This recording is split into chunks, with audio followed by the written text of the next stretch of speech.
Let's move on. As we continue to expand our minds beyond philosophy now to delivery, how we're kind of getting information out there, and how this is all beginning to be delivered to our students. Elise, this has been a labor of love for you. What are you thinking about how we expand our concepts of delivery? Well, I think it's, first of all, I would like to recognize and thank my subcommittee members, Coreen Duffy at the University of Montana, Nancy Klein at Old Dominion University, and Bonnie Sneed at McLennan Community College. We worked together, and our discoveries, of course, when we were looking at the NCCO charges sent to our task force, we were asked to produce usable syllabi and resources, and we were thinking content. Of course, in that third appendix, you can find a sample proposal for choral, face-to-face choral instruction, and many of you, I know you jumped in from the aerosol presentation, the aerosol findings, and that we're finding closely that what we've been assuming is indeed the first and primary recommendation that they've made, but also looking at how not just that we should provide a hybrid experience, but an exact instructional guide or a manual for how to provide a hybrid experience, and some virtual synchronous and asynchronous opportunities. But my heart really fell toward not just the physical content delivery, but also the informed content of delivery. So I am really focusing now on various leadership styles and practices that I can then enable my students to help make those decisions, which kind of also spurred our student survey. Looking in that, one of them in particular is titled "The Practice of Adaptive Leadership, Tools and Tactics for Changing Your Organization and the World." This is out of the Harvard School of Business. And the idea is that leadership is dangerous because it often challenges other individuals' perspectives. And it can be a very scary place, and a lot of us avoid that kind of change that comes with that kind of brave leadership. But also, if we are able to solicit opinions, understand where people are coming from, understand their backgrounds, and that includes their trauma, then we can have an impetus for change that people are indeed ready for and onboarded for. And I highly recommend this book, and I think Miguel is going to offer it in our chat, that the second to that is Leadership on the Line, Staying Alive Through the Dangers of Leading, by the same authors, Heifetz and Linsky. That it speaks, there's a few notes I'd like to share with you. That adaptive leadership requires experiments, new discoveries, adjustments from members of your musical community and constituents. It draws on a large body of ideas, enabling individual to change attitudes, values, and behaviors. And that is really what choral music should be about. I mean, this is not being afraid of this change that COVID has forced us to manage, but really offering this as an opportunity for real and meaningful change. Other ideas in that kind of reshaping the way that we understand learners and learning is resilient learners, learning how to foster resilient learners. There's a great wealth of data and information out in the K-12 world about understanding learners and what they bring to the table. That's an informed practice. Trauma sensitivity is very important. And in this time of COVID, our students are coming to us with baggage that we just cannot understand. And also for us to recognize our own traumas that we're bringing to the classroom too. I think that's incredibly valuable. We're so focused on the end product. How are we going to execute our ensemble rehearsals? How are we going to make all of this work? And that we don't realize that the trauma that is being induced by all of this sudden change is going to affect our delivery and our relationships with our students. So it's very important to have a heightened awareness about these situations. Other great, one of the trauma sensitivity books that I recommend is Relationship, Responsibility, and Regulation, and also a book titled Teacher's Guide to Trauma. So these are informative practices. This is going to not enhance your content delivery, but this is going to inform how you react, how you offer content, how you read the room, how you're going to be working with your students in order to provide a safe and meaningful and lasting experience and relationship, which I think is ultimately what we want. So think of this: the deeper the change, the greater the resistance. And we as humans, it's in our innate functionality is to avoid danger. So reading this, while I'm a very anxious person when it comes to going back for face-to-face choral rehearsals, I think that has helped me reconcile some of this internal trauma that I've been holding, and I just don't want that to affect the course delivery. So this is an opportunity for you to rethink how not just to physically deliver the class, but how you're going to deliver it and making informed decisions based on that delivery. I found I could just ask my students help. You know, I want to achieve this. I want to get you this information. I want to provide you the type of feedback I could just ask. And you know, they were game. It's remarkable. Andy, what are you thinking of? Thinking about? I know that you're at Harvard where this adaptive leadership concept is being built, and you're thinking about a lot of this stuff there with your choirs. What's up?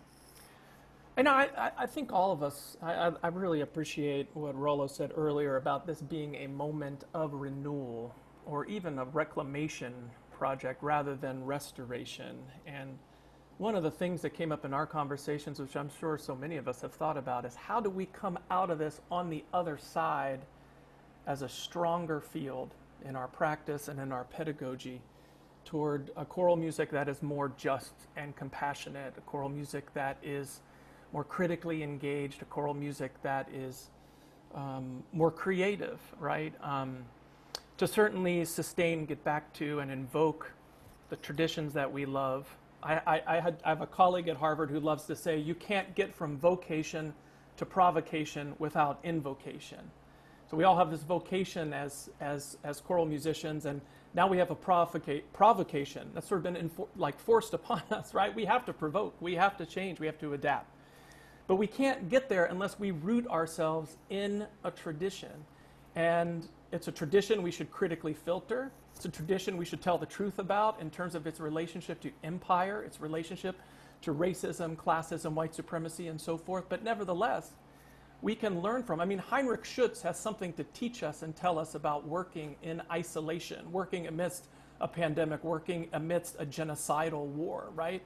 What can we learn and invoke from the past that we can take to fortify ourselves in order to get out of this on the other side with the kind of renewal that that Rollo was mentioning? And you know, I don't mean to get on like a soapbox here, but you know, even as recently as 2 days ago, I get a packet in the mail, as we all do, from publishers with our octavos to look through, and it's wonderful to see new pieces and new publications and so forth. But here again, like Copyright 2019 is an arrangement of a Zulu South African freedom piece by a white American composer who has stripped down this arrangement in the most perfunctory and simplistic way, added some sort of obligatory random hand percussion, and you know, is selling this for a profit, right? I mean, our field is still engaged in these kinds of examples of cultural theft and pedagogical malpractice, right? And I think some of the work that Coreen and her group did, which is so valuable, is to actually accumulate some resources to how we as a field can learn from the rich polyphonic vocal traditions from around the world, not from irresponsible and stolen arrangements, but from actual tradition bearers and culture bearers. So there have been folks talking about this far longer than I have.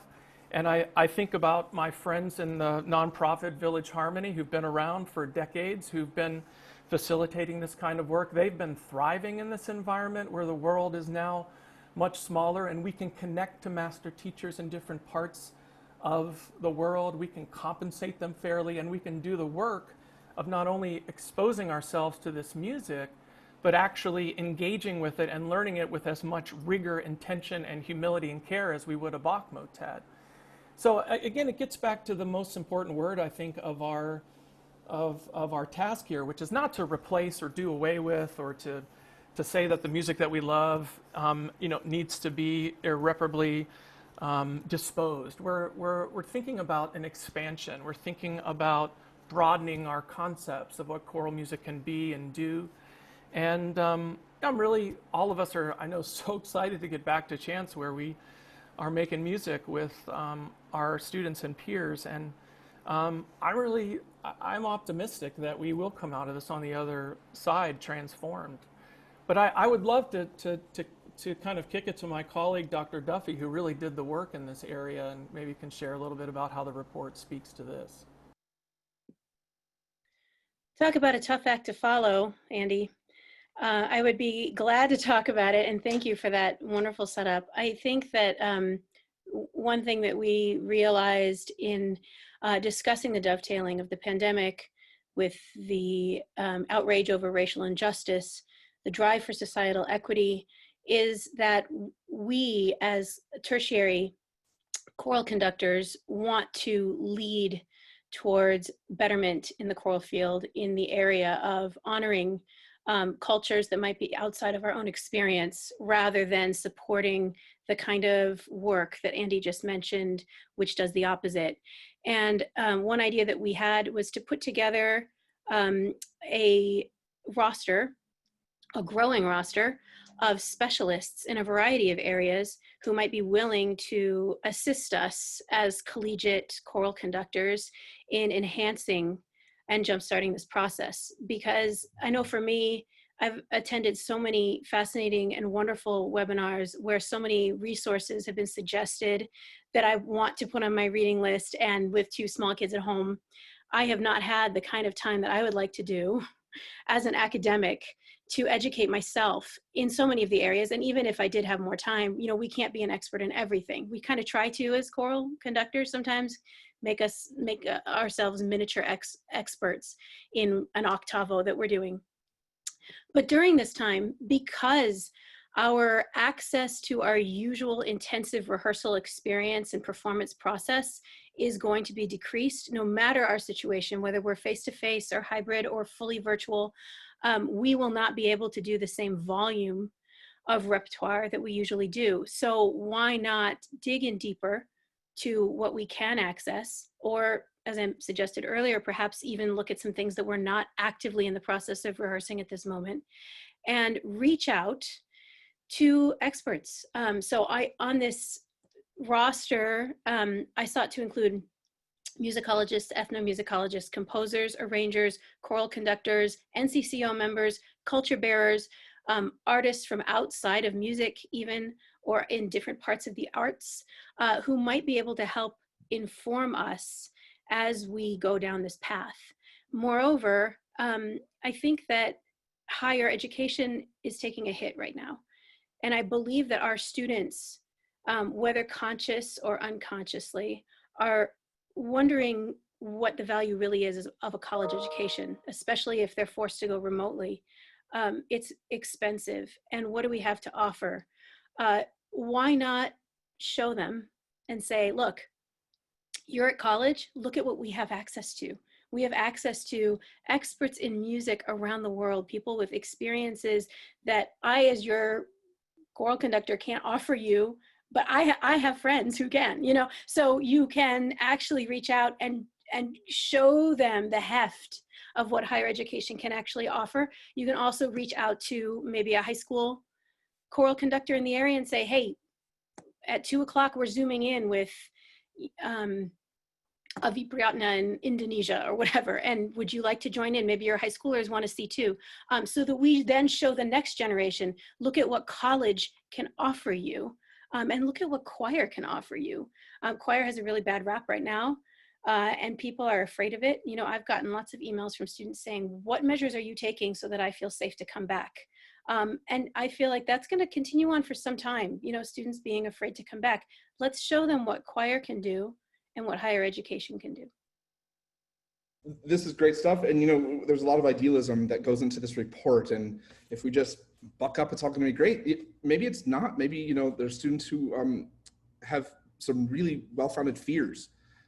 So what about that? What do we do when we have students out there who maybe are afraid of coming back? They maybe don't know if they can get back into the groove. This is really disruptive to their social flow, to our social flow. Patrick, I know that you're very thoughtful about this. What maybe could we do to help students, and what's going on? Well, I don't know about how thoughtful I am about this, but I try.